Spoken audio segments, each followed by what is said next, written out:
नमस्कार, सुर्खियां अखबार की देख रहे हैं आप और आपके साथ मैं हूं सुरभि तिवारी। नमस्कार, सुर्खियां अखबार की में आपका एक बार फिर से बहुत स्वागत है। खबरों की शुरुआत करेंगे, लेकिन उससे पहले बड़ी खबर इस वक्त जहां यूपी के मथुरा में बड़ा हादसा हुआ। रिफाइनरी में ब्लास्ट के बाद आग लग गई है। इधर धमाके में 7 लोग गंभीर हैं, इलाज जारी है। दूर तक ये आवाज सुनाई दी। तो ये मथुरा का मामला आपको बता रहे हैं। मथुरा रिफाइनरी के एड्रिक फेरिक वैक्यूम यूनिट में देर शाम अचानक से गैस रिसाव से तेज धमाके के साथ आग लगने की खबर सामने आई।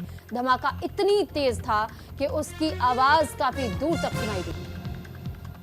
देखिए, आग की लपटों में घिरकर रिफाइनरी के 2 अधिकारी समय 7 लोग झुलसे। घायलों में 3 की स्थिति चिंताजनक है और दिल्ली के अपोलो अस्पताल में उन्हें भर्ती करा दिया गया है।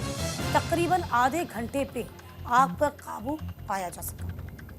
तो बिल्कुल मथुरा की ये खबर आपको बता रहे हैं, जहां पर रिफाइनरी में अचानक से ब्लास्ट हुआ। ये दूर से ली गई तस्वीर है जो हम आपको इस वक्त दिखा रहे हैं और आपको हल्की सी उसमें चिंगारी जैसी कुछ आपको दिखाई दी होगी। दरअसल ये आग बेहद भयावह ही बताया जा रहा है, जिसमें कि 7 मजदूर झुलसे हैं जिनकी हालत इस वक्त बेहद गंभीर है। हालांकि गैस रिसाव होने की जानकारी सामने आई थी, लेकिन ये धमाका हुआ कैसे, अब तक इस बात की आधिकारिक तौर पर पुष्टि नहीं की गई है। फिलहाल ये तस्वीर आपको अपोलो हॉस्पिटल के बाहर के दिखा रहे हैं, जहां पर इन सभी लोगों को भर्ती करवाया गया है, जिनका इलाज इस वक्त जारी है। जो इस धमाके में झुलस गए हैं बुरी तरह, उनकी हालत अभी गंभीर बताई जा रही है। इलाज भी किया जा रहा है और कोशिश यही कि इन लोगों की जिंदगी बचाई जा सके।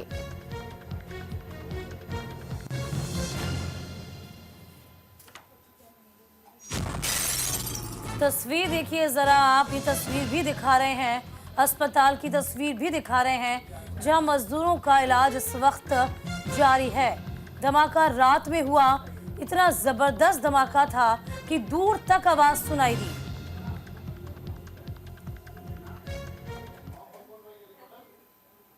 तो वहीं देखिए, झारखंड विधानसभा की 43 सीटों और वायनाड संसदीय क्षेत्र में मतदान की शुरुआत हो चुकी है। अलग अलग अखबारों में इससे जुड़ी खबर भी आप देख और पढ़ पाएंगे। तो फिलहाल इसकी तैयारियां पहले से की जा रही थी, यानी कि वायनाड में एक और जहां प्रियंका गांधी पहली बार अपनी चुनावी किस्मत आजमा रही है, यानी कि उनका डेब्यू है वायनाड से, तो वहीं दूसरी तरफ विधानसभा चुनाव आज झारखंड में पहले चरण का हो रहा है। देखिए, झारखंड पहले चरण में सुरक्षित सीटें जीतने वाली कोई सरकार है, जो कि 43 सीटों पर आज चुनाव होगा।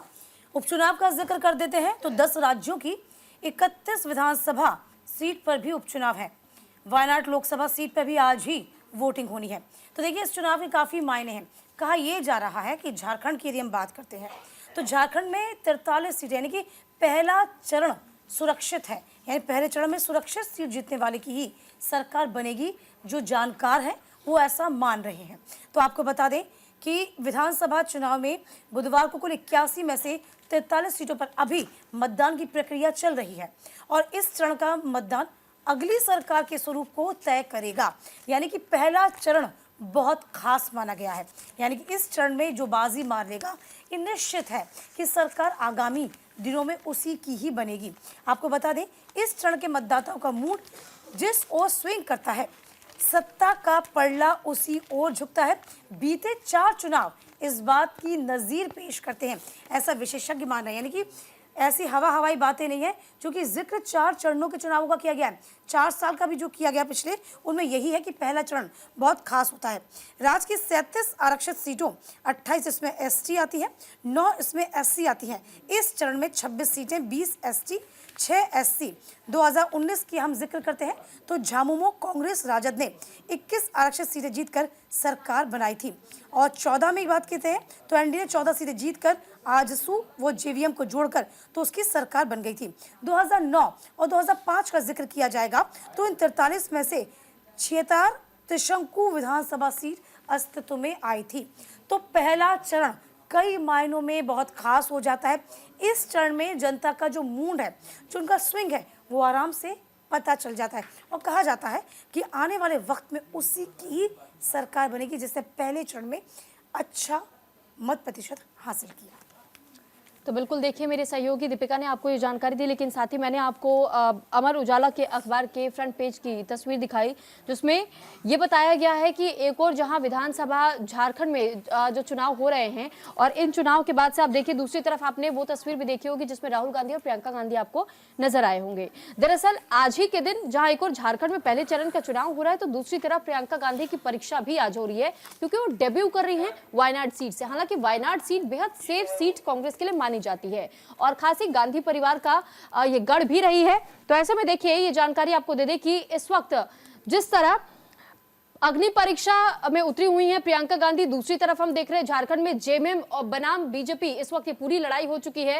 हालांकि एनडीए गठबंधन के बीच में लड़ाई है, लेकिन मुख्य मुकाबला अगर कहा जाए तो जेएमएम और बीजेपी के बीच में है, और दोनों ही अपनी अपनी साख की लड़ाई को जारी रख रहे हैं। और देखिए, कहा जा रहा है कि सुरक्षित सीट तो है ही प्रियंका गांधी के लिए, कांग्रेस के लिए, क्योंकि हिंदी बेल्ट को हम देखेंगे तो हिंदी बेल्ट में बीजेपी का दबदबा आता ही है। लेकिन जैसे साउथ का रुख करते हैं तो कांग्रेस का साउथ में अच्छा खासा वर्चस्व है, ये सभी जानते हैं। वहाँ क्षेत्रीय पार्टियों के साथ भी उसकी अच्छी बनती है। बात वायनाड सीट की आती है तो वायनाड में राहुल गांधी को बहुत प्यार दिया गया उसकी जनता ने। अब देखना ये है, जो जानकार बता रहे हैं कि प्रियंका गांधी की जीत तो सुनिश्चित है, लेकिन ये देखना होगा कि कितनी सीटें उनको मिल पाएंगी। ये यदि सीटें कम मिलती हैं तो थोड़ा सा इसमें प्रश्न चिन्ह खड़ा हो सकता है। सीटें ज़्यादा मिलती हैं तो जाहिर सी बात है कि दबदबा अभी भी बरकरार है। चलिए खबरों में आगे बढ़ते हैं। कांग्रेस का शाही परिवार मानता है कि शासन के लिए उनका जन्म हुआ है। अमर उजाला ने इस खबर को जगह दी है। तो महाराष्ट्र के चिमूर में पीएम नरेंद्र मोदी ने चुनावी जनसभा को संबोधित किया। कहा कि कांग्रेस आरक्षण से चिढ़ती है और उसके शाही परिवार की हमेशा से मानसिकता रही है। उसका जन्म देश पर शासन करने के लिए हुआ और यही कारण है कि आज़ादी के बाद कांग्रेस ने दलितों, पिछड़ा वर्गों और आदिवासियों को कभी प्रगति नहीं होने दी, उनकी प्रगति में बाधा पैदा की। कांग्रेस आरक्षण के विषय से चिढ़ती है। तो बिल्कुल कांग्रेस का शाही परिवार मानता है शासन के लिए ही हुआ उसका जन्म, ये प्रधानमंत्री नरेंद्र मोदी की ओर से देखिए कहा गया है। अमर उजाला ने इस खबर को हेडलाइन दी है। और साथ ही ये दरअसल जनसभा जो थी प्रधानमंत्री नरेंद्र मोदी की, ये जनसभा थी महाराष्ट्र में। प्रधानमंत्री नरेंद्र मोदी ने कांग्रेस पर निशाना साधते हुए कहा कि इसका शाही परिवार हमेशा ये मानता रहा है कि उसका जन्म भारत पर शासन करने के लिए हुआ। यही कारण है कि कांग्रेस ने आजादी के बाद कभी भी दलितों, पिछड़ा वर्ग और आदिवासियों की प्रगति पर जोर नहीं दिया, ना ही उन्हें प्रगति करने दी। तो ये एक बड़ा आरोप भी कांग्रेस को लेकर के उन्होंने लगाया। बहुत इंपॉर्टेंट इसे बयान मान सकते हैं आप। और साथ ही साथ एक और बड़ा स्टेटमेंट दिया गया प्रधानमंत्री नरेंद्र मोदी की ओर से, और ये बताया गया है कि पाकिस्तान की भाषा में बात इन दिनों कांग्रेस कर रही है। दरअसल ये क्यों कहा है, ये भी जान लीजिए। पीएम मोदी ने पुणे की रैली में कांग्रेस पर निशाना साधते हुए कहा कि कश्मीर में अनुच्छेद 370 को वापस लाने की मांग कर रही विपक्षी पार्टी पाकिस्तान की भाषा बोल रही है। इस अनुच्छेद को हमने जमीन में बहुत गहरा गाड़ दिया, अब कोई वापस नहीं ला सकता। उन्होंने ये भी कहा 7 दशक लगे थे इसे हटाने और पूरे देश में एक संविधान सुनिश्चित करने के लिए, लेकिन कांग्रेस इस कोशिश में है कि किस तरीके से एक बार फिर से अलगाववाद और आतंक को बढ़ावा दिया जा सके। और शायद यही प्रमुख कारण है कि कश्मीर में धारा 370 को लेकर के कांग्रेस अपना स्टैंड क्लियर नहीं कर रही है, जबकि उसकी जो सहयोगी पार्टियां हैं, यानी जिन गठबंधन में जो पार्टी है नेशनल कॉन्फ्रेंस, वो धारा 370 को वापस लाने के तमाम प्रयास कर रही है, हालांकि मुमकिन नहीं है। तो प्रधानमंत्री नरेंद्र मोदी अलग अलग तरीके से राहुल गांधी पर निशाना साधते हुए नजर आए। देखिए, साफ तौर पर यह भी कहा कि 1980 के दशक में गांधी परिवार के नेतृत्व में पार्टी की ओर से एक विज्ञापन प्रकाशित हुआ था, उसका जिक्र भी उन्होंने किया। ये भी आपको बता देते हैं। कहा कि दलितों, पिछड़े, आदिवासियों को मिले विशेष अधिकार पर तब उन्होंने सवाल खड़े किए थे, यानी कि गड़े मुर्दे भी कहीं ना कहीं बीजेपी अब उखाड़ रही है। और झारखंड को लेकर कहा गया है कि देखिए, तमाम चीज़ें जो है जिसमें घुसपैठ है, वो घुसपैठियों को कहीं ना कहीं रोका जाएगा जब बीजेपी की सरकार आएगी। इसके अलावा सवाल उठाए, पीएम ने कहा कि पुराना विज्ञापन सोशल मीडिया पर शेयर किया जा रहा है, ये पार्टी के आरक्षण विरोधी रवैये को दर्शाता है। इसके अलावा तमाम बड़ी बातें कही कि घुसपैठ से जुड़े मामलों को लेकर कार्रवाई की जाएगी, ये भी कहा। विधानसभा चुनाव से पहले 43 सीटों पर मतदान होगा और देखिए इसी को लेकर जो मतदान चल रहा है उस पर तमाम बड़ी बातें, चाहे प्रधानमंत्री मोदी ने MVA के करप्शन को लेकर कही हो या फिर झारखंड के, यदि हम परसेप्शन से देखें कि झारखंड की ओर से कही गई हो कि यहाँ पर घुसपैठ मुद्दा है और कहीं ना कहीं जो कांग्रेस है वो डेंट लगाने का काम कर रही है, जो भी सरकार ने, केंद्र सरकार ने योजनाएं चलाई हैं। आदिवासियों को हम प्रमोट करते हैं, आदिवासियों को हम आगे बढ़ाते हैं, जिसमें राष्ट्रपति द्रौपदी मुर्मू का उदाहरण भी कई बार वो दे चुके हैं। आपको याद होगा हेमंत सोरेन का जिक्र आता है। हेमंत सोरेन जब भी जेल में गए थे, तब चंपई सोरेन को कहीं ना कहीं सीएम पद सौंप दिया गया था। चंपई सोरेन एक बड़ा नाम है, जो कि शिबू सोरेन के बाद दूसरे नंबर पर उनका पद आता था। लेकिन जैसे ही हेमंत सोरेन वापस आए, चंपई सोरेन से उनका पद छीन लिया गया। नाराज चंपई सोरेन बीजेपी में शामिल हो गए, और यही एक बड़ी वजह रही, और ये एक बड़ा मैसेज कन्वे हुआ कि कहीं ऐसा तो नहीं कि आदिवासियों से चिढ़ती है झामुमो, और कांग्रेस भी उनको कोई भी सुविधा देने के लिए खुश नहीं है या नहीं देना चाहती। तो फिलहाल इन तमाम मुद्दों को भुनाने की पूरी कोशिश बीजेपी की ओर से की गई। तो बिल्कुल देखिए, आदिवासियों को साधने की कोशिश इस बार जहां बीजेपी कर रही है, तो वहीं दूसरी तरफ हम ये भी देख रहे हैं कि कैसे जेएमएम अपने वोट बैंक को लेकर के बिल्कुल आश्वस्त नजर आ रही है, और पूरा भरोसा जेएमएम की ओर से जताया गया कि इस बार भी सरकार में जेएमएम की वापसी होगी, यानी जिसके साथ गठबंधन है। हालांकि जेएमएम इसको लेकर के कह तो चुकी है कि चंपई सोरेन अगर हमारे साथ अब नहीं भी हैं तो भी हमें इससे कोई फर्क नहीं पड़ता है, चाहे कोई आए चाहे कोई जाए।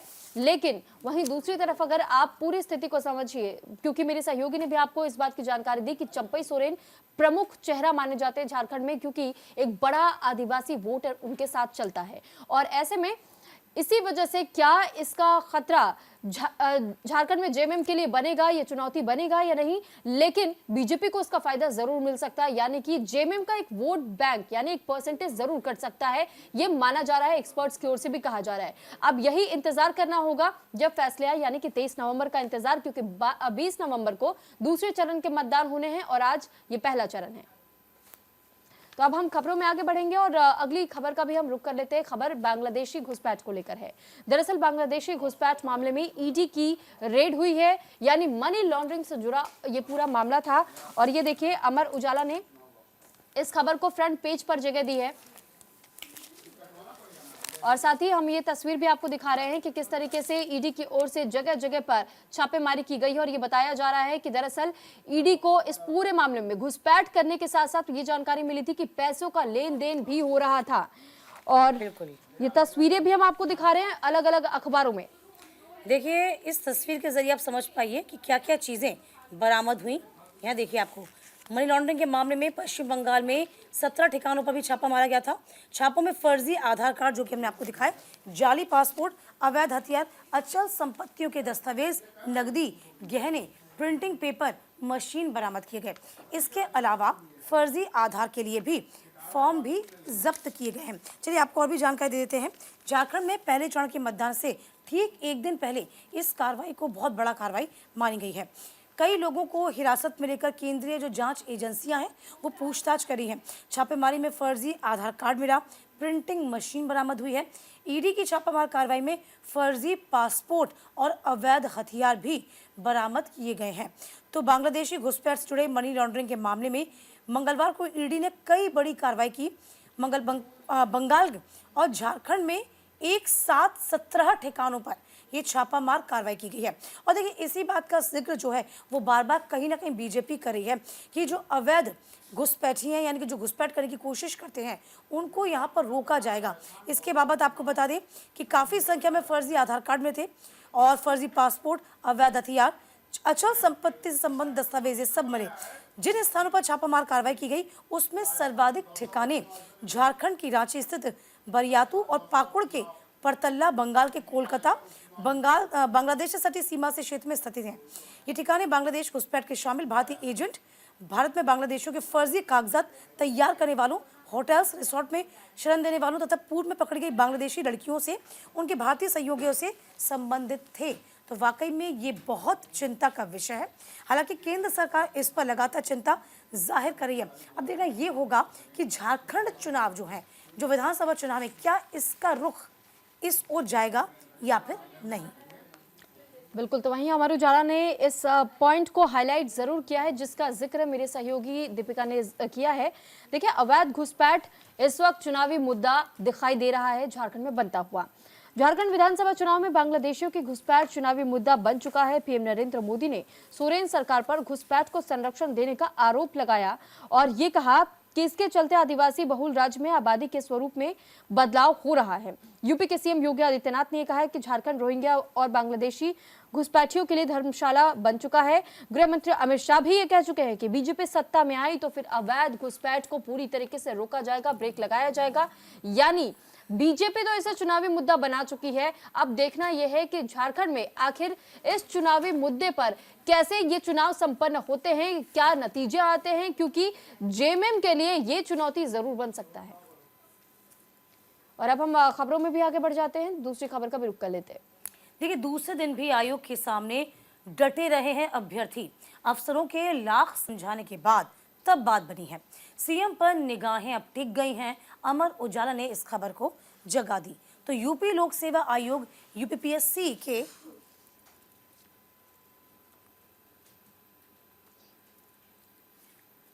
तो फिलहाल देखिए, आपको बता दें कि लगातार धरना कर रहे हैं और लगातार मांग की जा रही है कि जल्द से जल्द उनकी मांगें पूरी हों। लेकिन आपको बता दें कि अभी भी मांगों पर विचार किया जा रहा है। कहा जा रहा है कि एक ही चरण में सारे चुनाव करवाए जाएं, लेकिन अभी इस पर सहमति बनती नजर नहीं आ रही।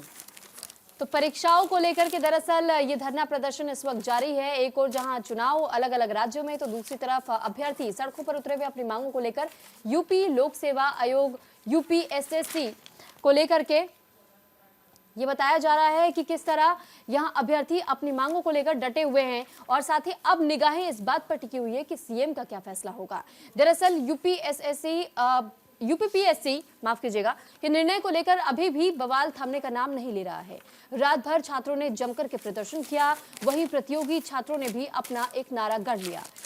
बेमियादी धरने पर बैठे छात्रों का यह नारा है, न बटेंगे न हटेंगे। इस नारे वाले हजारों पर्चे छात्रों के बीच में वितरित किए गए। इसके अलावा आयोग के अध्यक्ष संजय श्रीनेत के खिलाफ नारेबाजी और उनके पोस्टर लहराए गए। यहां तक कई ऐसे पोस्टर्स भी हमें दिखाई दिए जिसमें कि लिखा था कि ना बटेंगे ना हटेंगे, एक रहेंगे तो ही न्याय मिलेगा। तो वहीं छात्रों के प्रदर्शन को देखते हुए भी अब देखिए, पुलिस ने आयोग के आसपास की सारी दुकानों को बंद करने की अपील की है और छात्रों को आयोग के सामने से हटाने के लिए पुलिस प्रयास लगातार कर रही है। देखिए, तस्वीरें भी बहुत कुछ बयां कर रही हैं। ये दूसरे दिन की तस्वीर है। अब आप देखिए, जहां तक इस तस्वीर में आप नजर दौड़ाएंगे, यहाँ पे अभ्यर्थियों की ही भीड़ आपको नजर आएगी। यहाँ पर बैनर है, पोस्टर है, बैरिकेडिंग की गई है। उसके बावजूद छात्र जो हैं वो लगातार डटे हुए हैं। आपको बता दें कि एक दिवसीय परीक्षा की मांग पर ये तमाम छात्र लगातार अड़े हुए हैं। आयोग के सचिव बोले, तय समय पर ही परीक्षा होगी, ये आप निश्चित रहिए। यानी कि निश्चित रहिए आप, जो वक्त तय कर दिया गया है उसमें कोई भी हीला हवाली नहीं होगी। यहाँ पर सख्ती भी दिखाता आयोग नजर आया। तो पीसीएसपी आरओ भर्ती परीक्षा एक ही दिन कराने और नॉर्मलाइजेशन को लेकर उत्तर प्रदेश लोक सेवा आयोग का मुख्यालय मंगलवार को भी प्रतियोगी छात्रों से पूरी तरीके से घिरा रहा है।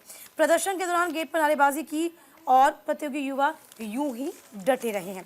तो सुझाव के लिए ईमेल आईडी भी जारी कर दी गई है। देखिए, अब आपको बता दें कि तमाम आयोग ने सुझाव लेने की बात की, इसके लिए यहाँ पर इनिशिएटिव लिया है। कहा कि आयोग ने नॉर्मलाइजेशन को लेकर सुझाव आमंत्रित किए हैं। इसको लेकर ईमेल online.uppsc@nic.in जारी किया। आयोग के अनुसार अभ्यर्थी की तरफ से सार्थक सुझावों को विशेषज्ञों के सामने प्रस्तुत किया जाएगा। छात्रों के बीच घुसपैठ तोड़फोड़ करने वाले उपद्रवियों पर केस भी किया जाएगा। परीक्षा के मुद्दे पर क्या राजनीति गरमा रही है? बिल्कुल गरमा रही है। क्योंकि आपको बता दें कि कल आपने सुना होगा, साफ तौर पर अखिलेश यादव और टीम ये कह रही है कि आप एक देश एक चुनाव की बात करें, लेकिन आप एक दिन में परीक्षा ही नहीं करवा पा रहे। तो यहाँ पर जो बयानबाजी का दौर है वो भी अब गरमा गया है। फिलहाल आपको बता दें, 2 दिवसीय परीक्षा नॉर्मलाइजेशन की प्रक्रिया के पक्ष में दिए जाए तर्क छात्रों ने ठुकरा दिया है। अब आपको बता दें, 1 दिवसीय परीक्षा का निर्णय लेंगे तभी आयोग के सामने से हटेंगे। तो ये अब साफ हो गया कि देखिए, पहले लग रहा था कि एक दिन में बात बन जाएगी, धरना शायद एक दिन का होगा, लेकिन अब ये धरना हमें जो नजर आ पा रहा है वो अनिश्चितकालीन नजर आ रहा है, क्योंकि अभी तक बात नहीं बन पाई। तो बिल्कुल इसी के साथ हम खबरों में आगे बढ़ रहे हैं और मध्य प्रदेश छत्तीसगढ़ का भी जिक्र करेंगे। दरअसल मध्य प्रदेश और छत्तीसगढ़ में महंगाई इन दिनों और ज्यादा बढ़ चुकी है और राजस्थान में ये घटी है। यानी राजस्थान के लोगों के लिए तो अच्छी खबर है, लेकिन मध्य प्रदेश और छत्तीसगढ़ के लोगों के लिए थोड़ी सी अब जेब ढीली करने का समय आ चुका है। और क्योंकि महंगाई की जो दर है वो देखिए किस तरीके से एक बार फिर से वो ग्राफ बढ़ चुका है। ये अखबार की कटिंग भी हम आपको दिखा देते हैं, दैनिक भास्कर के फ्रंट पेज पर इसे जगह दी गई है। देखिए, खुदरा महंगाई के आंकड़े भी आए हैं, इसमें बढ़ोतरी हुई है। खुदरा महंगाई भारतीय रिजर्व बैंक के दायरे की सीमा को पार कर चुकी है। 14 महीने के बाद 6.21% पहुंच चुकी है, जबकि आरबीआई की महंगाई का दायरा 6% है। भारतीय रिजर्व बैंक की कोशिश रहती है कि महंगाई दर 6% के नीचे ही बनी रहे। वहीं देखिए, ब्याज दरों में कटौती की उम्मीद करने वालों के लिए एक अच्छी खबर नहीं मानी जा सकती है। अक्टूबर में खुदरा महंगाई दर 14 माह के उच्चतम स्तर यानी 6.2% पर बताई गई। ये भारतीय रिजर्व बैंक आरबीआई के 4% संतोषजनक स्तर से बहुत ज्यादा है। और इससे पहले अगस्त 2023 में खुदरा महंगाई दर 6.83% रही। सांख्यिकी एवं कार्यक्रम कार्यान्वयन मंत्रालय की ओर से भी इस बात की जानकारी साझा की गई थी और ये कहा गया था, ये आंकड़े जो हम जारी कर रहे हैं सितंबर 24 के दौरान खुदरा महंगाई दर 5.5 था, लेकिन अब ये बढ़ करके 6.2% पर पहुंच चुका है, जो कि बहुत ज्यादा अच्छे इंडिकेशंस नहीं है।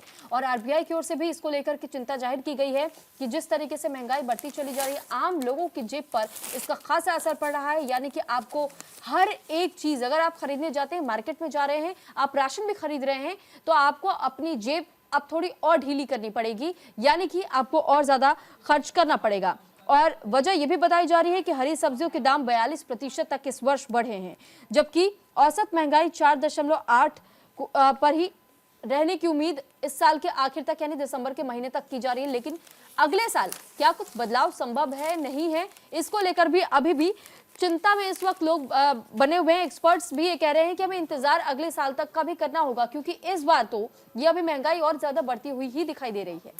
देखिए, लगाना होगा थोड़ा जोर तो आज जो कह सकते हैं, जो इस वक्त स्थितियां हैं वो सुधर जाएंगी।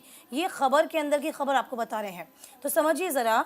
खरीफ सीजन की फसल आने से पहले खाने पीने की चीज़ों की महंगाई घटने की उम्मीद है। ऐसा नहीं है कि तमाम चीज़ें स्थिर हैं, बनी रहेंगी आगे तक।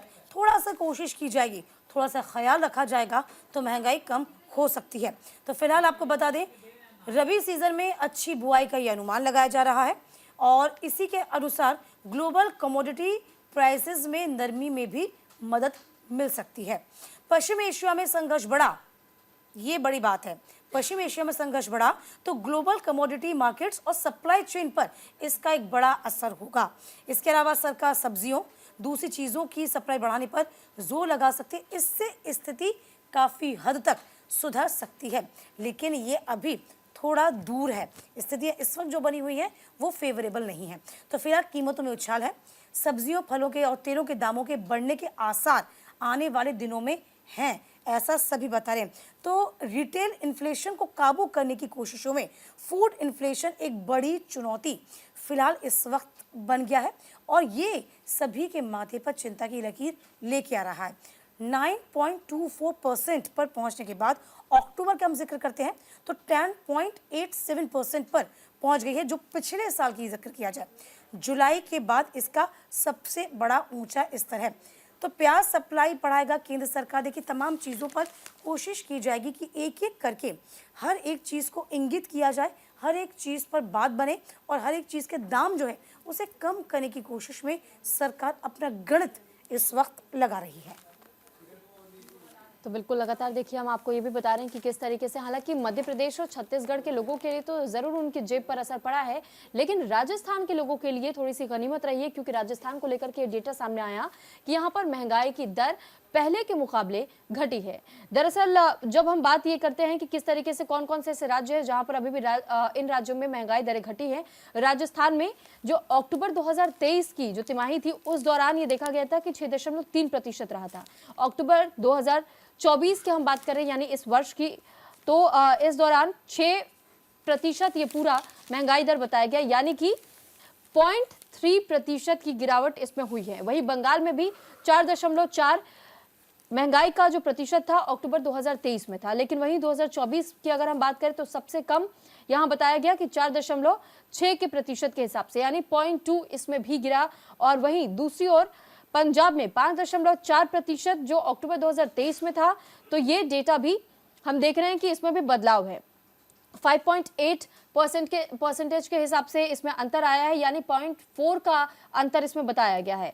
वहीं हरियाणा में 6% 2023 की डिटेल हम आपको दे रहे हैं, जबकि 6.8% अक्टूबर 2024 की और 7% इसमें कहीं ना कहीं एक अंतर आया है। तो ये कुछ ऐसे राज्य जहां पर जो महंगाई थी, महंगाई की दरें यहां घटी हैं, लेकिन मध्य प्रदेश, छत्तीसगढ़, बिहार, उत्तर प्रदेश, केरल और तमिलनाडु ये ऐसे राज्य हैं जहां पर महंगाई की दरें बढ़ी हैं। बढ़ेंगे खबरों में आगे, लिख कर दें अर्जेंट सुनवाई। देखिए, सीजीआई ने ये बड़ी बात कही, सुप्रीम कोर्ट में वकील अब किसी मामले की तत्काल लिस्टिंग और सुनवाई ओरली नहीं करा पाएंगे। देखिए, नए सीजीआई संजीव खन्ना ने मंगलवार को कहा कि वकीलों से इसके लिए बाकायदा ईमेल या फिर रिटर्न लेटर लिखना होगा। दरअसल सीजीआई ने जुडिशियल रिफॉर्म के लिए सिटीजन सेंट्रिक एजेंट के रूप में रूपरेखा तैयार की है और सीजीआई खन्ना ने कहा कि तत्काल सुनवाई के लिए अब तक वकील सीजीआई की अगुवाई वाली बेंच के सामने मौखिक अपील कर रहे हैं। ये अब नहीं होगा। वकीलों को ईमेल भेजकर या पत्र देकर ये बताना होगा कि किस केस की अर्जेंट लिस्टिंग और हियरिंग क्यों जरूरी है। और जस्टिस संजीव खन्ना ने 11 नवंबर को देश के 51वें चीफ जस्टिस की शपथ ली थी। राष्ट्रपति भवन में राष्ट्रपति द्रौपदी मुर्मू ने उन्हें पद और गोपनीयता की शपथ दिलाई थी। तो बिल्कुल देखिए, एनबीटी ने इस खबर को जगह दी है और इसमें क्या कुछ लिखा गया है ये भी हम आपको बता देते हैं। दरअसल नए चीफ जस्टिस संजीव खन्ना ने मंगलवार को अर्जेंट सुनवाई के मामले में चली आ रही पुरानी व्यवस्था को बदलने के आदेश दिए। अब मामलों की अर्जेंट सुनवाई के लिए मौखिक तौर पर इजाजत नहीं होगी। चीफ जस्टिस ने यह कहा कि अब कोई मौखिक उल्लेख नहीं होगा, ईमेल या फिर लिखित पर्ची या पत्र में ही होगा। सिर्फ अर्जेंट सुनवाई की वजह बताएं। आमतौर पर वकील दिन की कार्रवाई की शुरुआत में चीफ जस्टिस की अगुवाई वाली पीठ के सामने तत्काल सुनवाई का उल्लेख करते हैं, लेकिन चीफ जस्टिस के न्यायिक सुधारों के लिए रूपरेखा तैयार की और ये कहा है कि अगर आप वाकई तुरंत ही अर्जेंट आप सुनवाई किसी मामले को लेकर के चाहते हैं कि हो, तो इसके लिए आपको पहले रिटन फॉर्मेट में देना होगा, यानी कि चाहे वो आप ईमेल के जरिए इस बात की जानकारी साझा करें या फिर आपको ये बताना होगा खत लिखने के साथ में। तो ऐसे में अब मौखिक तौर पर सिर्फ कह देने से ये सुनवाइयाँ संभव नहीं हो पाएगी, क्योंकि एक तय तौर पर ये बताया जाता है कि गाइडलाइंस होती है जिनका पालन करना बहुत ज़रूरी होता है। और अगर किसी भी सुनवाई को पहले से लिस्ट किया गया है तो फिर बीच में उसे अधूरा छोड़ करके दूसरी सुनवाई पर नहीं जा सकते। और इसी वजह से ये कहा गया कि अगर पहले से जानकारी रहेगी तो वैसी व्यवस्था की जाएगी, अलग से उन केसेस को सुना जाएगा। अर्जेंट सुनवाई करने के लिए सिर्फ इतना करना होगा तमाम वकीलों को कि उस मैटर से जुड़ी हुई जो जानकारी है वो साझा करने की जरूरत नहीं है, लेकिन जो विषय क्या है, किस मामले पर वो चाहते हैं कि अर्जेंट सुनवाई हो, अगर मामला बहुत ज्यादा जरूरी रहा तो ही इस मामले को लेकर के अर्जेंट तौर पर सुना जाएगा, ये सीजीआई की ओर से कहा गया है। देखिए, बड़ी बात यह है कि ये पूरी जो व्यवस्था है ये पूर्व सीजीआई डीवाई चंद्रचूड़ के वक्त की व्यवस्था थी, ये समझ लीजिए आप, जिसको चेंज किया गया है। इसमें आपको बता दें, हालांकि इसका उपयोग किस में होता था, गिरफ्तारी में, ध्वस्तीकरण की जो प्रक्रिया है उसमें, और ज़रूरी मामलों में इसका इस्तेमाल किया जाता था। ठीक है, सीजीआई के न्यायिक सुधारों के लिए नागरिक केंद्रीय एजेंडे की रूपरेखा तैयार की गई है। अब कहा कि नागरिकों की न्याय तक आसान पहुंच हो, समान व्यवहार सुनिश्चित करना न्यायपालिका और संवैधानिक कर्तव्य होगा। देखिए, 6 महीने के लिए, 6 महीने का कार्यकाल है, 6 महीने के कार्यकाल में उनको तमाम बड़े फैसले लेने हैं, ऐसी नज़ीर पेश करनी है जिससे कि न्याय की व्यवस्था में और भी ज़्यादा सुधार हो, एक नया आयाम पहुँचे। चलिए बढ़ेंगे खबरों में आगे। तो फिलहाल आपको यही बता रहे हैं। इस बीच ये बड़ी खबर आपको बता दें कि निजी स्कूलों ने शेड्यूल जारी कर दिया। 28 नवंबर से नर्सरी में एडमिशन की प्रक्रिया शुरू हो जाएगी। बड़ी खबर है जी, आपको बता दें, बड़ी इसलिए भी है क्योंकि दिल्ली के जो पेरेंट्स हैं ना, वो इंतज़ार करते हैं नर्सरी में एडमिशन्स की जो प्रक्रिया कैसे खुले, क्योंकि एडमिशन बहुत ज़्यादा मुश्किल हो जाता है। तो अभी आप पेरेंट्स हैं तो आप समझ लीजिए, खबर आपके लिए बड़ी ख़ास है। और देखिए, इस खबर को अमर दैनिक भास्कर ने भी जगह दी, तमाम अखबारों ने इस खबर को जगह दी है। तो एडमिक सेशन के लिए एंट्री लेवल क्लासेस की प्रक्रिया उसकी शुरुआत हो जाएगी। देखिए, इस खबर को जगह दी गई है और ये फॉर्म्स भी यहाँ पर बताए गए हैं। चलिए आपको बता देते हैं। निजी स्कूलों में एंट्री लेवल के लिए एडमिशन का शेड्यूल जारी कर दिया गया है। दिल्ली में 1700 से अधिक निजी स्कूलों में नर्सरी एडमिशन की प्रक्रिया 28 तारीख से शुरू हो जाएगी। नर्सरी का जो कार्यक्रम है वो आपको बता दें कि फॉर्म मिलने की शुरुआत होगी 28 नवंबर से। दाखिला प्रक्रिया समाप्त करने की जो तारीख होगी, तिथि होगी, वो होगी 14 मार्च। ज़रूरी दस्तावेज जो आपके पास होने चाहिए, क्योंकि एक दिन भी कम होता है तो जाहिर सी बात है कि फॉर्म रिजेक्ट हो जाता है। इसीलिए कहा जाता है कि दिल्ली में जो स्कूलों में एडमिशन की प्रक्रिया है वो थोड़ी सी जटिल है। तो आप समझ लीजिए, माता पिता अभिभावक के नाम पर राशन कार्ड होना चाहिए, स्मार्ट कार्ड होना चाहिए जिसमें बच्चे का नाम भी हो, बच्चे या माता पिता का मूल निवास प्रमाण पत्र, माता पिता में किसी एक का वोटर कार्ड और बच्चे या माता पिता के नाम पर बिजली का बिल, टेलीफोन, पानी का बिल, पासपोर्ट, माता पिता में किसी का एक आधार कार्ड और यूआईडी कार्ड होना चाहिए। सर्कुलर जारी कर दिया गया है। दाखिला मानक 25 तक अपलोड करना होगा। तो फिलहाल देखिए, स्कूल अभिभावक से डोनेशन नहीं मांग सकेंगे। देखिए, ये जानना बहुत ज़रूरी है, क्योंकि ये आप समझ लीजिए कि डोनेशन के लिए आप बाध्य नहीं हैं। कैसे कि निजी सहायता प्राप्त मान्यता प्राप्त स्कूलों को 25% सीटें EWS, DG, CWSA के आरक्षित करनी होगी। इनको लेकर निदेशालय अलग से दाखिला कार्यक्रम करेगा। इन सीटों की संख्या 3 वर्षों के दौरान प्रदेश स्तर के कक्षाओं की सीटों में उच्चतम संख्या से कम नहीं होगी। अगर कोई स्कूल ऐसा करता है तो उसके खिलाफ दंडनीय कार्रवाई की जाएगी। तो ये फिलहाल आपको बता दें, जो पैटर्न है हमेशा की तरह सामने आ गया है। तो आप कमर कस लीजिए बच्चे के एडमिशन के लिए। बिल्कुल, और इसी के साथ अब हम खबरों में आगे बढ़ेंगे और अगली खबर का हम रुख करेंगे। दरअसल ये खबर नोएडा से सामने आई है, जहां पर एक बहुत चौंकाने वाली ये खबर है। दरअसल फ्लैट के अंदर गांजे की खेती हो रही थी और डार्क वेब का इस्तेमाल किया जा रहा था इस गांजे को सप्लाई करने के लिए। और देखिए, ये तस्वीर में आपको नवभारत टाइम्स में दिखा दूं कि किस तरह एक शख्स जिसने विदेश से गांजे की बीज मंगवाए, उसने अपने फ्लैट पर इस गांजे के पौधे को उगाया और फिर लोगों को वीडियोस बना करके, तस्वीरें खींच करके ये इन्हीं तस्वीरों को डार्क वेब पर पोस्ट किया करता था। और जिसके बाद से अब इसकी धरपकड़ हो चुकी है। इसमें कई लोग गिरफ्तार हुए, एक की अब तक गिरफ्तारी हुई है। और आप इस पूरे मामले को जरा समझिए कि किस तरह इसने ग्राहकों को वीडियो भेज करके लुभाने की कोशिशें की थी। आरोपी ने इस बात की जानकारी साझा की, वो अपने कस्टमर्स को पौधे के वीडियो भेजता था। बताया जाता है कि किसी भी तरह की मिलावट नहीं होगी, उन्हें जो माल बताया गया वही असलियत में भी उन्हें मिलेगा। ग्राहक भी पौधे को देखकर खुश हो जाते थे और उसे मनमानी कीमत भी देने को तैयार हो जाते थे।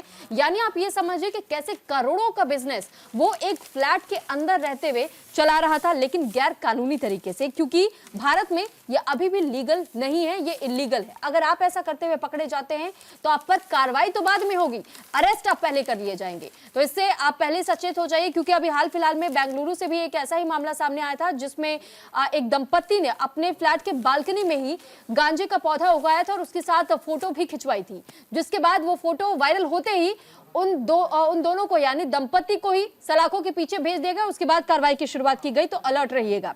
सोसाइटी के लोगों को पहले ही शक हो गया था और आरोपी को पकड़वाने में सोसाइटी के लोगों का एक अहम रोल रहा। जब आरोपी अपने फ्लैट में गमले और तमाम पदार्थ ले जाया करता था तो पड़ोस के लोगों को उस पर शक हुआ और इसके बाद से सोसाइटी के अंदर काफी दिन से चर्चा भी हो रही थी। सोसाइटी के लोगों ने ही फ्लैट के अंदर खेती देखी तो फिर पुलिस को इस बात की सूचना दी और जब पुलिस यहां पहुंची तो ये पता चला कि किराए पर ये फ्लैट ले रखा था। डीसीपी ने इस बात की जानकारी दी कि फ्लैट 30,000 रुपए प्रति महीने के रेंट पर था और ये इसी रेंट के फ्लैट में इस तरीके का अवैध काम कर रहा था, जिसके बाद से अब इस पर कार्रवाई की जा चुकी है। एक शख्स को इसमें गिरफ्तार किया जा चुका और 10 लाख रुपए के ओजी के साथ में 3 तस्कर भी इस दौरान पकड़े गए हैं। यानी एक बार की सप्लाई लाखों की होती थी और नेटवर्थ जो इसका बताया जाता है ये करोड़ों की है। लोगों देखिए, लोग क्या नहीं करते पैसों के लिए, ये आपके लिए जानना बहुत ज़रूरी है। और देखिए, इसके लिए आसपास में जो गतिविधियां हो रही हैं वो आप समझिए, उनको ऑब्जर्व करिए। आपको ऐसा लगता है कि कुछ भी गलत है तो पुलिस को सूचना दीजिए, क्योंकि यहाँ पर हमेशा से पूरा कोशिश की जाती है सरकार की ओर से कि नशीले पदार्थों का सेवन युवा नहीं करें, इसके मकर जाल में नहीं है। पंजाब इसका प्रत्यक्ष उदाहरण है, जिसको लेकर सभी बहुत चिंता में हैं। देखिए, आपकी खेती के लिए इसको बकायदा एक लाइसेंस दिया जाता है। आप समझिए, ये एक प्रक्रिया है, इस प्रक्रिया को फॉलो किया जाता है। सभी इसके ऐसे मादक पदार्थों की खेती करने के लिए सक्षम नहीं हो सकते अनटिल अनलेस उनके पास इससे संबंधित कोई लाइसेंस अवेलेबल हो या फिर नहीं हो। बहरहाल, ये खबर आपके लिए जानना बहुत ज़रूरी है कि ऐसी कोई गतिविधि आसपास हो रही है तो आप उसे समझिए, ऑब्जर्व करिए और पुलिस को सूचना दीजिए। चलिए खबरों में आगे बढ़ते हैं। हर शाम 2 घंटे यातायात जाम में गुरुग्राम से दिल्ली आने वाले वहन कर रहे हैं। देखिए, लंबा चौड़ा जाम 2 घंटे हर रोज मिलता है। दैनिक जागरण ने इस खबर को जगह दी है। तो फिलहाल देखिए किस तरीके से जाम की स्थिति। तो फिलहाल देखिए, गुरुग्राम के शंकर चौक पर मीडिया सेंटर के पास कई दिनों से जाम लग रहा है और इससे यहां पर गाड़ियों की कतार भी लग रही है। वाहन रेंग रेंग करके चलने पर मजबूर है। जाम से लोगों को परेशानी का सामना भी इन दिनों बहुत ज्यादा करना पड़ा है। जानकारी के मुताबिक मीडिया सेंटर के सामने साइबर सिटी से उद्योग विहार की ओर एक सबवे बनाया जा रहा है और इस वजह से जाम की स्थिति बन रही है। ये भी बता दें आपको कि सबवे का काम काफी दिनों से रुका हुआ था, लेकिन अब फिर से इसकी शुरुआत की गई है, जिसके कारण काम के चलते शंकर चौक के पास दिल्ली की तरफ से आने वाली रोड पर वाहन चालकों को यहां पर रुकने पर मजबूर होना पड़ रहा है और साथ ही जो ट्रैफिक व्यवस्था है, ट्रैफिक व्यवस्था में भी कहीं ना कहीं बहुत ज़्यादा दिक्कतों का सामना लोगों को करना पड़ रहा है, क्योंकि कई ट्रैफिक एडवाइजरी भी जारी की जा रही है कि अगर आपके लिए अलग से रूट आपको पता है, नॉलेज में है, तो फिर आप अलग मार्ग का इस्तेमाल कीजिए, क्योंकि ट्रैफिक से 2-4 होना इन दिनों आपको पड़ सकता है। देखिए, हर शाम 2 घंटे का जाम और गुरुग्राम से दिल्ली आने वाले जो लोग हैं, जो वाहन हैं, वो इस जाम में फंसते ही हैं।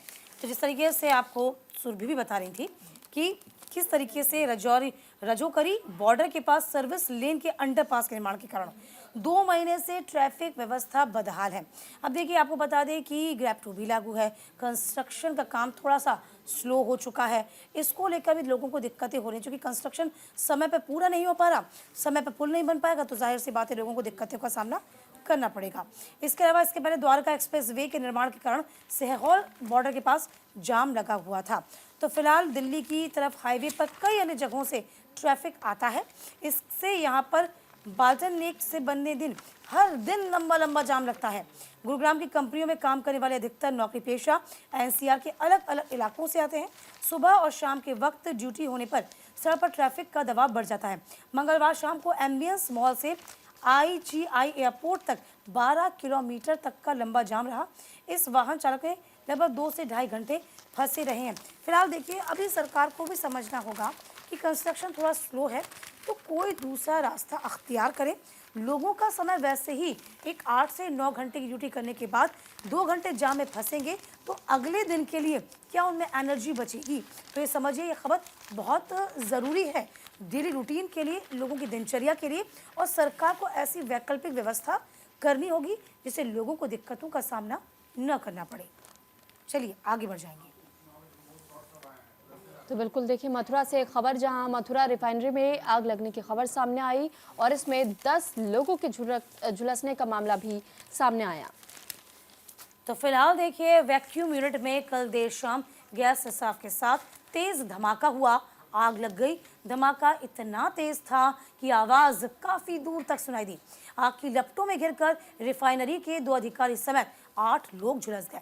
घायलों में 3 की स्थिति चिंताजनक और दिल्ली के अपोलो अस्पताल में भर्ती करा दिया गया। तो बिल्कुल देखिए, अमर उजाला ने इस खबर को जगह दी है। हमने आपको उसकी तस्वीर भी दिखाई, अखबार की कटिंग में जिस तस्वीर को जगह दी गई है। दरअसल 6 लोगों को दिल्ली रेफर किया गया है। 40 दिन से बंद था एवीयू प्लांट और यहाँ फाइनल टेस्टिंग की जा रही थी, जिस दौरान अचानक से इस रिफाइनरी के अंदर ब्लास्ट हो गया। हालांकि ब्लास्ट किन कारणों से हुआ अभी ये स्पष्ट नहीं हो पाया है, लेकिन इस बात की जानकारी जरूर मिली थी कि गैस के रिसाव का काम चल रहा था और इसी गैस रिसाव के कारण हो सकता है कि बॉयलर फटा हो या किसी तरीके से पाइपलाइन फटी हो। फिलहाल इस मामले को लेकर के जांच जारी है। रिफाइनरी में मंगलवार को देर शाम ए व्यू यानी कि एटमॉस्फेरिक वैक्यूम यूनिट प्लांट में तेज धमाके के साथ आग लग गई और इसकी चपेट में आकर के 2 प्रोडक्शन मैनेजर समेत 10 लोग बुरी तरीके से झुलस गए हैं।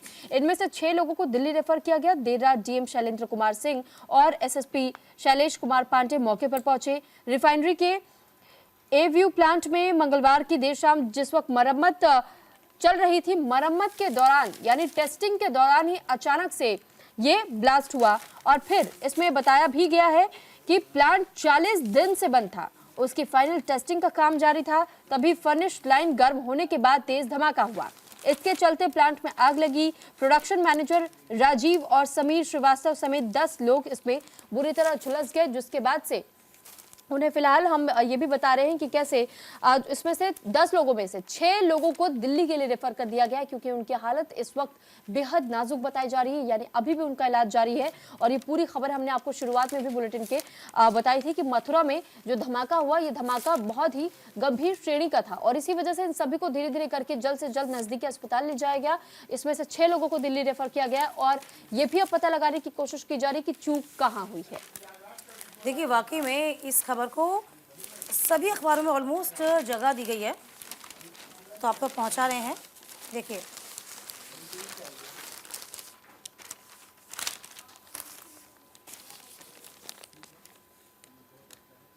देखिए, इस खबर को यहाँ पे भी जगह दी गई है। दैनिक जागरण में भी इस खबर को प्रमुखता से छापा गया है। मथुरा रिफाइनरी काफ़ी बड़ी रिफाइनरी है, तो फिलहाल देखिए आपको बता दें। और देखिए, इसकी फ़ोटो भी सामने आई है।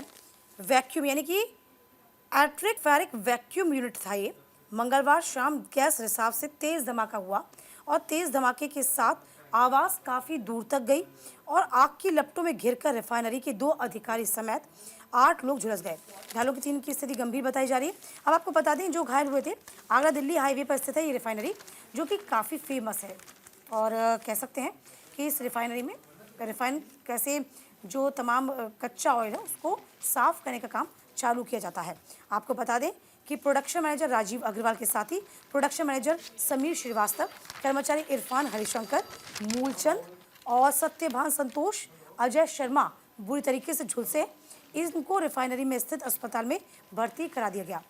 अधिकतर झुलसे राजीव अग्रवाल के साथ ही इरफान व समीर को दिल्ली की अपोलो में इस वक्त रेफर किया गया है, जबकि बाकी का स्थानीय स्तर पर उपचार जारी है।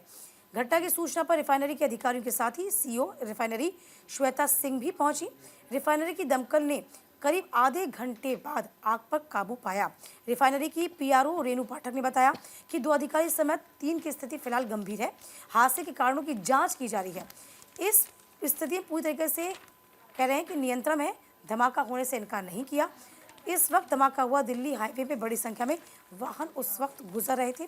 धमाके से वाहनों की सवारी यात्री दहशत में आ गए, जो कि वाकई में चूँकि रोड साइड यदि आपने कभी वहाँ से गुजरे होंगे, मथुरा से दिल्ली की ओर जा रहे होंगे, माफ़ कीजिए आगरा की ओर जा रहे होंगे, तो रिफाइनरी आपको नज़र आती होगी।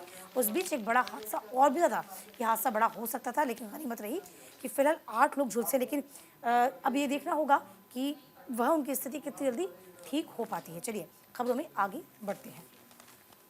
तो बिल्कुल पहाड़ों से जुड़ी ये खबर है। पहाड़ों पर बर्फबारी की वजह से एक बार फिर से ठंड बढ़ सकती है और अलग अलग अखबारों में इस खबर को जगह दी गई है। दरअसल जिस तरीके से देश भर में मौसम बदल रहा है, ऐसे में अब धीरे धीरे देखिए कि किस तरह अगर पहाड़ों पर बर्फबारी की शुरुआत होती है तो फिर आपको निचले इलाकों में भी खासतौर पर ये दिखाई देगा कि कैसे ठंड की शुरुआत हो चुकी है और इन दिनों अब हल्के कोहरे की भी शुरुआत हो चुकी है दिल्ली एनसीआर में भी, और सुबह सवेरे इसकी झलक आपको दिखाई देगी।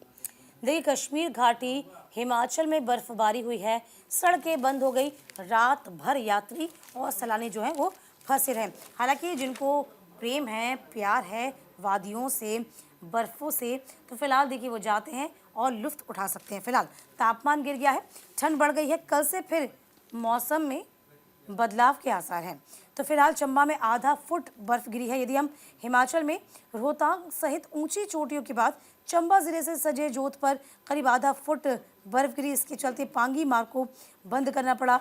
जिला मुख्यालय पहुंचने के लिए लोगों को जम्मू कश्मीर कुल्लू होकर जाना पड़ा था। तो लोक निर्माण विभाग ने बर्फ हटाने का काम फिलहाल शुरू कर दिया। लाहौल स्पीति और कुल्लू में बर्फबारी से ऊंची चोटियों पर सफ़ेद बादल, जो सफ़ेद चादर जो है बर्फ की, वो बिखर गई है। तो लाहौल स्पीति हो गया, ऊंची चोटियों पर सफ़ेद चादर भी, कुंजम दर्रा, बारालाचा और शिंकुला दर्रा भी ताज़ा बर्फबारी से इस वक्त सराबोर है। तो फिलहाल देखिए, आपको बता दें, जम्मू कश्मीर, हिमाचल प्रदेश में पहाड़ियों पर बारिश और बर्फबारी से लोगों के चेहरे खिल गए हैं, लेकिन सैलानी जहां तहां फंस गए हैं। फिलहाल आपको बता दें, गुरेज बांदीपुरा राजमार्ग पर कई सड़कें बंद हो गई बर्फबारी के चलते। हिमाचल में पांगी जाने वाला मार्ग बंद हुआ। इससे पहले बड़ी संख्या में वाहन रास्ते में फंसे रहे। फिलहाल आपको बता दें, राजनांद में भी 4 से 5 बर्फबारी हो गई, रोड ब्लॉक हो गए। अब आते हैं नीचे की ओर, यानी कि दिल्ली की ओर। तो दिल्ली में दम घोंटू हवा अभी भी बरकरार है। कैसे? मौसम बदलने से पहाड़ों पर कोहरा छाया हुआ है। दूसरी दिल्ली एनसीआर में इलाके में प्रदूषण के चलते धुंध में घिरे हुए हैं। तो यानी कि जो दिल्ली में इस वक्त आपको कोहरा लग रहा होगा, एक्चुअल में वह एक लेयर है प्रदूषण की, थोड़ा कोहरा और ज़्यादा स्मॉग की, वो लेयर हम कह सकते हैं। सूचकांक की बात करते हैं, गुणवत्ता सूचकांक AQI 334 रह गया, जो बहुत ख़राब श्रेणी में आता है। गाज़ियाबाद, नोएडा समेत दिल्ली में AQI लगातार ख़राब श्रेणी में बना हुआ है। तो बर्फबारी का लुत्फ़ तमाम सैलानी उठा रहे हैं और दिक्कतें थोड़ी दिल्ली वासियों को फिलहाल बनी हुई हैं। जब तक अच्छी बर्फबारी नहीं हो जाएगी और भी ज़्यादा, तब तक इसका असर मैदानी एरिया में नहीं होगा। बिल्कुल, तो देखिए, ये खबर हम आपको एक बार फिर इसमें भी दिखा देते। दैनिक भास्कर की ये खबर है, और जब आप इस तस्वीर को जरा आप गौर से देखेंगे तो आपको दिखाई देगा। देखिए धुंध की किस तरीके से एक मोटी चादर, और विजिबिलिटी यहाँ कैसी कि पहली गाड़ी के पीछे जो दूसरे नंबर पर गाड़ी है वो बेहद धुंधली, और उसके पीछे जितनी गाड़ियां हैं आपको नजर भी नहीं आ रही होगी। यानी फॉग से स्मॉग, इस वक्त धुंध छाई हुई है। हादसे में अब तक एक व्यक्ति की जान भी जा चुकी है स्मॉग के कारण, और सीजन का सबसे कम 13.6 डिग्री का पारा बताया गया। फिलहाल धीरे धीरे, जैसा हमने आपको जानकारी दी, मेरे सहयोगी ने भी बताया कि पहाड़ी इलाकों में बर्फबारी के कारण अब जो निचले इलाके हैं, खासतौर पर इन इलाकों में हमने देखा है कि किस तरीके से ठंड बढ़ती चली जा रही है, और इस बीच में ठंड का कोहरा और प्रदूषण की धुंध, ये दोनों जो आपस में मिक्स हो रही है, जिस वजह से विजिबिलिटी जीरो, और इस वजह से हादसे अब ज्यादा होने की उम्मीद है। लेकिन आपसे हम बार बार ये अपील करेंगे कि जब आप सड़कों पर निकले तो बहुत अलर्ट रह करके आप ड्राइविंग कीजिए, और ताकि आप अपनी सुरक्षा खुद कर सके। बिल्कुल जाहिर सी बात है कि देखिए, इस तरह से ठंड बढ़ेगी धीरे धीरे। हालांकि अब देखिए ग्लोबल वार्मिंग भी है, हम कह सकते हैं सुबह, तो धीरे और कम रफ्तार से ठंड आती है और कम वक्त के लिए रहती है।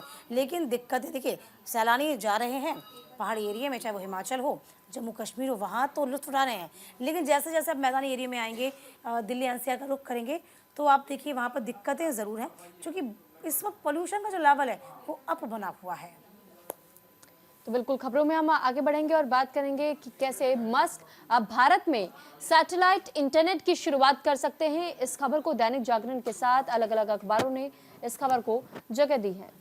तो एलन मस्क की स्टारलिंक के लिए भारत में राहें आसान हो गई हैं। देश में स्टारलिंक के सैटेलाइट ब्रॉडबैंड सेवा लाइसेंस एप्लीकेशन आगे बढ़ाना लगभग तय है। स्टारलिंक ने डिपार्टमेंट ऑफ टेलीकॉम डॉट की डेटा लोकलाइजेशन और सिक्योरिटी रिक्वायरमेंट्स को मान लिया है। इन दोनों ने सिक्योरिटी से जुड़ी कई चीज़ों पर सहमति व्यक्त की है। कुछ दिन पहले ये मामला सहमति पर अटका था।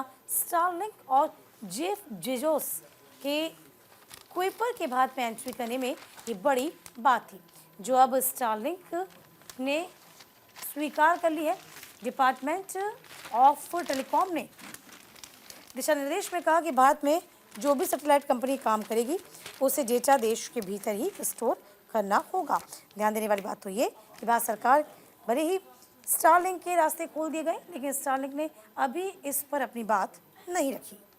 तो बिल्कुल देखिए, दैनिक जागरण में इस खबर को फ्रंट पेज पर सबसे टॉप पर जगह दी गई है। दरअसल यह खबर इसलिए भी बड़ी हो जाती है क्योंकि आप एलन मस्क से जुड़ी हुई अगर हम आपको जानकारी दें तो आपको याद होगा कि किस तरीके से ट्विटर को उन्होंने कई बिलियन डॉलर खर्च करके टेक ओवर किया था, खरीद लिया था। स्टारलिंक का उन्होंने तैयार किया, स्पेस एक्स तैयार किया, और साथ ही टेस्ला, जिसका नाम आप जरूर जानते होंगे, इसका इस्तेमाल ये नाम गाड़ियों के इस्तेमाल में भी हुआ है और साथ ही साथ एक पूरे पावर प्लांट के तौर पर भी इस्तेमाल किया गया है। और अब इंटरनेट सेवा मुहैया कराने को लेकर के भी एलन मस्क की ओर से कहा गया है कि ये हम भारत में भी अब बहुत जल्द स्थापित करने के इरादे से आगे बढ़ रहे हैं।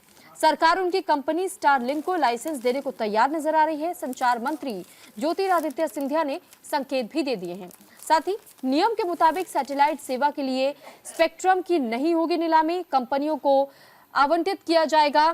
तो ऐसे में अब ये देखना है कि पहले तो रेकी की जाएगी, ये जांचा जाएगा कि कहां से इस प्लांटेशन की शुरुआत करनी है। यानी जब अगर किसी भी तरीके के इंटरनेट सेवा को भी अगर यहाँ बहाल करना है तो फिर सैटेलाइट इंटरनेट सेवा की जो रूपरेखा तैयार की जाएगी, जहां से इसकी नींव रखी जाएगी, पहले उस जगह को चुनना होगा और उसके बाद से ये कार्यक्रम आगे बढ़ पाएगा।